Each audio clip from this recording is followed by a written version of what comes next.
सहारा enterprises तुमच्या स्वप्नातली गाडी आता कमी किमतीत। इचलकरंजी शहरालगत असलेल्या कबनूर चंदूर रोडवर कोन्नूर पार्कमधल्या सहारा एंटरप्राइजेस इथं पश्चिम महाराष्ट्रातली विविध बँका आणि फायनान्स कंपन्यांनी जप्त केलेल्या जुन्या दुचाकी आणि चारचाकी गाड्यांची विक्री केली जाते। शोरूम किमतीपेक्षा 25 ते 50% कमी दरात उत्तम स्थितीत आणि संपूर्ण कागदपत्रांसह त्वरित डिलिव्हरी। दुचाकी 20,000 पासून पुढे तर चारचाकी 50,000 पासून पुढे। आपल्या पसंतीची कार किंवा बाईक आता अगदी परवडणाऱ्या दरात घेऊन जा। विश्वास, पारदर्शक व्यवहार आणि उत्तम सेवा हेच आमचं वैशिष्ट्य।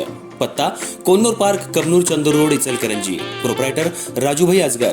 संपर्क 8055810910 आणि 9860785786। सहारा एंटरप्राइजेस, दर्जा, विश्वास आणि बचत यांचं परिपूर्ण ठिकाण।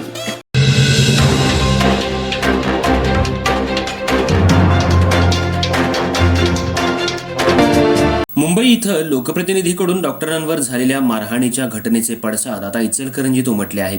या घटनेच्या निषेधार्थ इचलकरंजीतील इंदिरा गांधी सामान्य रुग्णालयाबाहेर आज डॉक्टर, नर्सेस, कंपाऊंडर आणि रुग्णालयातील कर्मचाऱ्यांनी जोरदार निदर्शनं केली।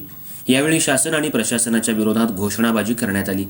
तसंच डॉक्टर आणि आरोग्य कर्मचाऱ्यांच्या सुरक्षेसाठी इंदिरा गांधी सामान्य रुग्णालयात कायमस्वरूपी पोलीस चौकी सुरू करण्याची मागणीही करण्यात आली।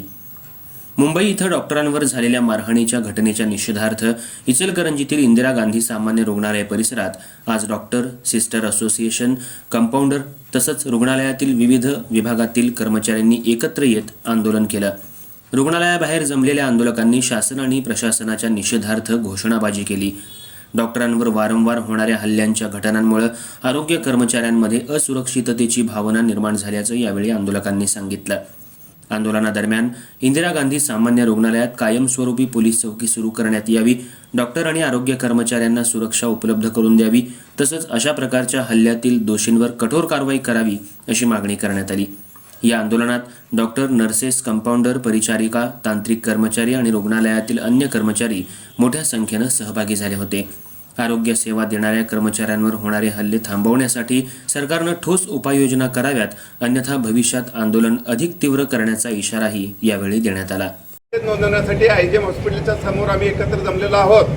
यात आताच एक थोड्या वेळापूर्वी आम्ही प्रांताध्यक्षांना आम्ही निवेदन देऊन आलेलो आहोत। तसेच या नगरीचे नगर आपले आमदार साहेब यांनाही आम्ही निवेदन दिलेलं आहोत। आज इथं एकत्र येण्याचं कारण की आमची वैद्यकीय प्रॅक्टिस करायची जे धोरण आहे, आम्ही एक मानवतेचं व्रत घेऊन जात आहोत। याच्यावरती जर कोण भ्याड हल्ला करत असेल तर आम्हाला प्रॅक्टिस करायचं किंवा वैद्यकीय सेवा द्यायचं फार अडचणीचं होईल। आणि आम्ही जर बंद केलो, आम्ही पूर्ण जर बंद केलो तर आज एवढी वाईट परिस्थिती होईल, लोक रस्त्यावर सुद्धा मरतील।